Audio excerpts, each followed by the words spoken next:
You are watching Aditya Mehra World Affairs Analysis, your daily dose of global insights. Subscribe my channel for daily update.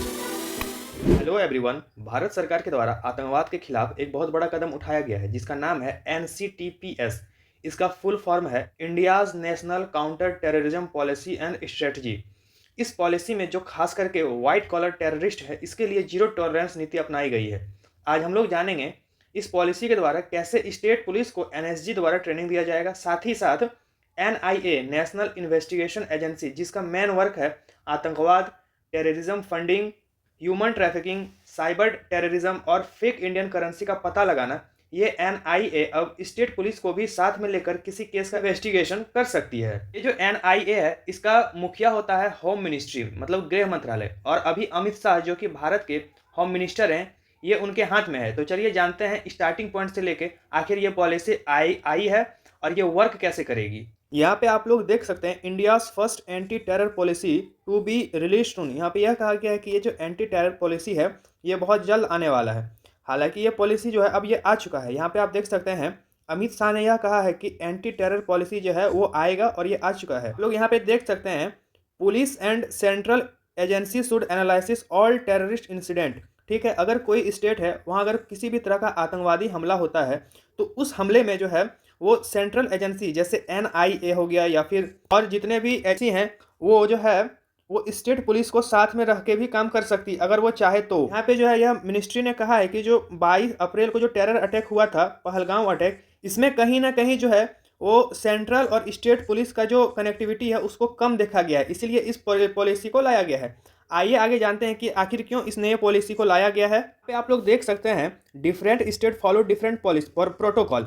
यहाँ पे होता क्या है ना कि कोई भी अगर अलग स्टेट है तो बहुत सारे स्टेट जो है वो डिफरेंट टाइप के प्रोटोकॉल को फॉलो करते हैं। लेकिन इस पॉलिसी से क्या होगा कि जो भारत के जितने भी स्टेट हैं वो सारे एक ही पॉलिसी के अंदर आ जाएंगे। यहाँ पे आप लोग देख सकते हैं this policy creates a FIDE national template. ठीक है, यहाँ पे होता क्या है कि जब पहलगाम अटैक और रेड फोर्ट अटैक होता है तो इसमें जो है वो गैप देखा जाता है खास करके डिजिटल ट्रैकिंग के लिए। ठीक है, स्टेट और सेंट्रल के बीच में। आइए आगे जानते हैं कि जो ट्रेडिशनल लॉ है जिसको हम लोग UAPA कहते हैं, इसमें फोकस्ड पनिशमेंट किया गया और ये जो पॉलिसी है इसमें जो है प्रिवेंशन और इंटेलिजेंस और फाइनेंस को रखा गया है। मतलब इसमें खास करके उस जगह पे नज़र रखा जाएगा जहाँ से कि टेररिज्म फंडिंग हो रहा है और टेररिस्ट या फिर जो वाइट कॉलर टेररिस्ट है उस पर खास करके इस पॉलिसी के थ्रू नज़र रखा जाएगा। यहाँ पे आप लोग देख सकते हैं कि ऑपरेशन सिंदूर और ऑपरेशन महादेव को भी फोकस्ड किया गया है। आइए आगे जानते हैं कि इसमें जो है 5 पिलर काम कैसे करेगा। इसमें 5 पिलर रखा गया है और वो 5 पिलर काम कैसे करेगा आइए जानते हैं। सबसे पहले आता है मॉनिटरिंग। यहाँ पे देख सकते हैं NIA हो गया, IB हो गया, NSG हो गया और स्टेट पुलिस हो गया, ये चारों मिल के कोई भी घटना मॉनिटरिंग करेंगे। ठीक है, इसमें आता है एक ट्रेस, टारगेट और टर्मिनेट। ये जो T3 मॉडल है इसको हम लोग आगे और बहुत बेहतरीन तरीके से जानेंगे। अभी हम लोग देख लेते हैं थोड़ा सा। इसको रखा गया फाइनेंशियल क्रैकडाउन के लिए कि जैसे टेररिस्ट को फंडिंग कहाँ से आ रहा है, उसमें इन्वॉल्वमेंट कैसे आ रहा है, कोई अगर ऐप है अगर उसके थ्रू अगर टेररिस्ट को फंडिंग आ रहा है तो उस पर एक्शन लेना, इस तरह की चीज़ें होने वाली है। इसको आगे हम लोग बढ़िया और तरीके से जानेंगे। यहाँ पे देखिए लीगल हार्मोनाइजेशन। ठीक है, यहाँ पे आप लोग देख सकते हैं कि स्टेट लॉ जो है वो सेंट्रल एंटी टेरर ओवरलैप नहीं कर पाता है, जिस कारण से होता क्या है कि कभी कभी कोई भी वाइट कॉलर टेररिस्ट जो होता है वो बच जाता है। तो इसी चीज़ को अवॉइड करने के लिए इस चीज़ को लाया गया है। फिर चौथा आता है टेक फर्स्ट डिफेंस। ठीक है, इसमें क्या होगा ना कि यूज़ ऑफ AI, इसमें AI को यूज़ किया जाएगा और साथ ही साथ जिसका नाम टेररिस्ट एक्टिविटी में आया है उसके हर चीज़ों को AI के द्वारा ही मॉनिटर किया जाएगा। यहाँ पे आप लोग देख सकते हैं इसमें ड्रोन सिस्टम भी लाया गया है। इस ड्रोन सिस्टम में क्या होगा कि जो बॉर्डर वाला एरिया है उस पर ड्रोन से नज़र रखा जाएगा। फिर आता है NATGRID, इसको भी रखा गया। और फिर आता है प्रिवेंट स्ट्राइक। ठीक है, इसमें क्या होगा ना कि कोई भी अगर एरिया में इस तरह का एक्टिविटी देखा जाएगा वहाँ पे तुरंत कार्य किया जाएगा। फिर आता है एसेट्स रिकवरी। इसमें क्या होगा अगर कोई टेररिस्ट है या फिर ऐसा कोई व्यक्ति है जो टेररिस्ट को हेल्प कर रहा है तो उसके लिए जो है वो सीज रखा गया है कि उसका जो प्रॉपर्टी है उसको सीज कर लिया जाएगा। इस पॉलिसी में यह भी रखा गया है कि अगर कोई व्यक्ति कोई टेररिस्ट को अगर हेल्प कर रहा है तो उस केस में जो है जो व्यक्ति टेररिस्ट को हेल्प कर रहा है उसका प्रॉपर्टी को सीज कर लिया जाएगा अगर टेररिस्ट के साथ उसका लिंक मिल गया तो। आइए आगे जानते हैं T3 फाइनेंस मॉडल। इसमें आखिर क्या क्या रखा गया है। फर्स्ट में रखा गया है ट्रेस, मॉनिटरिंग क्रिप्टो करेंसी। इसमें क्रिप्टो को देखिए बहुत ज़्यादा अहमियत दिया गया। और जो डार्क वेब है, जैसे कि हम लोग जानते हैं कि जितना भी काला बाजारी होता है उसमें सबसे बड़ा हाथ डार्क वेब और क्रिप्टो का ही होता है। तो इसमें रखा गया है कि जितना भी क्रिप्टो है और डार्क वेब है उसमें मॉनिटरिंग किया जाएगा। फिर आता है टारगेट्स में रखा गया है व्हाइट कॉलर मतलब होता है ऐसा टेररिस्ट जो कि इंडिया का ही है और हम लोग उसको आइडेंटिफाई नहीं कर सकते। ये कभी कभी लॉयर हो सकते हैं या डॉक्टर हो सकते हैं, जैसे कि हम लोगों ने पिछले दिनों में देखा है कि बहुत सारे लॉयर हो गया फिर डॉक्टर हो गया, ये सभी जो है वो टेररिस्ट का मदद करते हुए पाए गए हैं। तो इन सभी को व्हाइट कॉलर में रखा गया है, ठीक है। इस पर जो है लीगल एक्शन लिया जाएगा खास करके टेरर फंडिंग के लिए, ठीक है। फिर आता है मैपिंग। ये लोग मैपिंग करेंगे हवाला ट्रांजैक्शन को कि हवाला ट्रांजैक्शन से कहीं फंडिंग तो नहीं हो रहा है, साथ ही साथ हवाला ट्रांजैक्शन जिससे कि देश के ब्लैक मनी को बाहर ले जाया जाता है उस पर बहुत ज़्यादा फोकस रहेगा।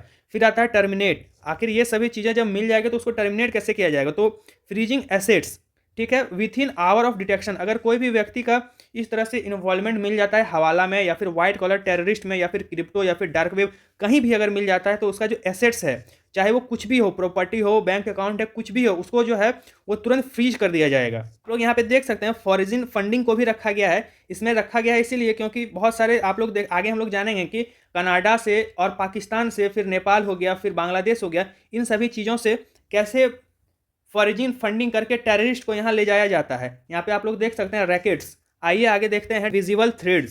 इसमें सबसे पहले क्या होगा, डिजिटल रेडिकलाइजेशन होगा, ठीक है। इसमें क्या होगा कि anti radicalisation cell at the police station. हर पुलिस स्टेशन जो कि हर साइबर सेल पुलिस स्टेशन में जो है वहाँ पे एंटी रेडिकलेशन सेल लगाया जाएगा जिसको NIA IB हर कोई मिल के उसको ऑपरेट करेगा। फिर आप लोग यहाँ पे देख सकते हैं monitoring foreign funding social media campaigning from hub in the Canada and Pakistan. इसमें बहुत ज़्यादा फोकस्ड रहेगा सोशल मीडिया फंडिंग पे, जो कि खास करके कनाडा, पाकिस्तान, नेपाल और बांग्लादेश इस तरह के देशों से जो फंडिंग आ रहा है सोशल मीडिया के थ्रू उस पर बहुत ज़्यादा मॉनिटरिंग किया जाएगा। बहुत सारी जगह में ये भी देखा गया है कि जो आतंकवाद है उसके पास आधार कार्ड मिला है और इसमें होगा क्या कि इसमें एक न्यू प्रोटोकॉल भी लाया जाएगा जिस कारण से है फेक आइडेंटिटी जो है जैसे आधार कार्ड वो आतंकवाद अब लोग नहीं बना पाएंगे। बहुत ज़्यादा आप लोग देख सकते हैं कि नेपाल बॉर्डर का भी यूज़ किया गया इस तरह का चीज़ को बनाने के लिए। फिर आता है एंटी ड्रोन स्ट्रेटजी। इसमें क्या होगा कि मैंडेटरी रहेगा डेवलपमेंट ऑफ स्काई वॉल को, मतलब ऐसे आप लोग जान सकते हैं कि जो ड्रोन रहेगा उसको बॉर्डर पर रखा जाएगा और फिर उस चीज़ से सारे जितने भी बॉर्डर एरिया हैं उन सभी चीज़ों को जो मॉनिटरिंग किया जाएगा। आप लोग देख सकते हैं एंटी ड्रोन सिस्टम भी लगाया जाता है ताकि कोई भी एंटी ड्रोन सिस्टम ना आ पाए। फिर आप लोग यहाँ पे देख सकते हैं stop weapon and drug drops. बहुत सारे जगह में ये होता है कि ड्रोन से जो है वेपन और ड्रग्स को सप्लाई किया जाता है, तो उसके लिए भी एंटी ड्रोन सिस्टम को स्टेबल किया जाएगा।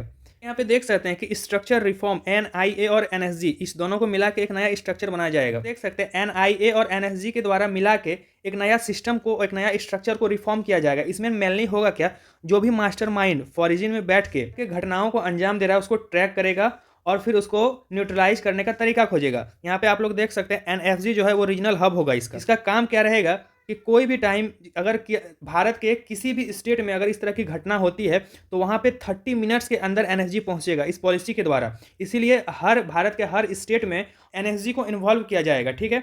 अब आइए आगे देखते हैं इसका अगला कदम क्या होगा कि NSG और स्टेट पुलिस, मतलब ट्रेनिंग सेंटर खोला जाएगा स्टेट पुलिस के लिए, ठीक है। NSG और स्टेट पुलिस मिलके ट्रेनिंग करेंगे ताकि स्टेट पुलिस को भी NSG की तरह ट्रेंड किया जाए।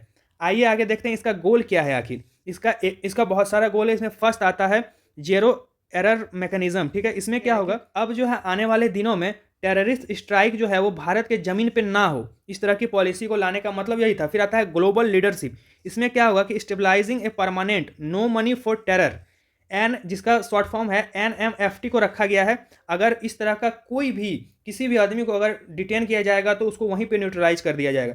फिर आता है फाइनल वर्ड्स। इसमें क्या है कि terrorist have no boundaries now Indian security agency will have none either, ठीक है। इसका कहने का मतलब यह है कि टेररिस्ट को न्यूट्रलाइज करने के लिए कोई भी बाउंड्री नहीं होगा और इंडिया अपनी सिक्योरिटी के लिए इस तरह के पॉलिसी को बार बार लाएगा और अच्छे से एजेंसियों के द्वारा इसको कोलैबोरेट करेगा और स्टेट को भी इसमें भागीदारी देके और स्टेट की जो पुलिस है उसको भी डेवलप करेगा। कहिए इंडिया के लिए बहुत ज़रूरी था क्योंकि बीते दिनों में हम लोगों ने देखा कि बहुत सारे जगहों में जो है जैसे कि पहलगाम हो गया या फिर दिल्ली का रेड फोर्ट अटैक हो गया, ये आतंकवादियों के द्वारा बहुत ही शर्मनाक चीज़ें की गई थी।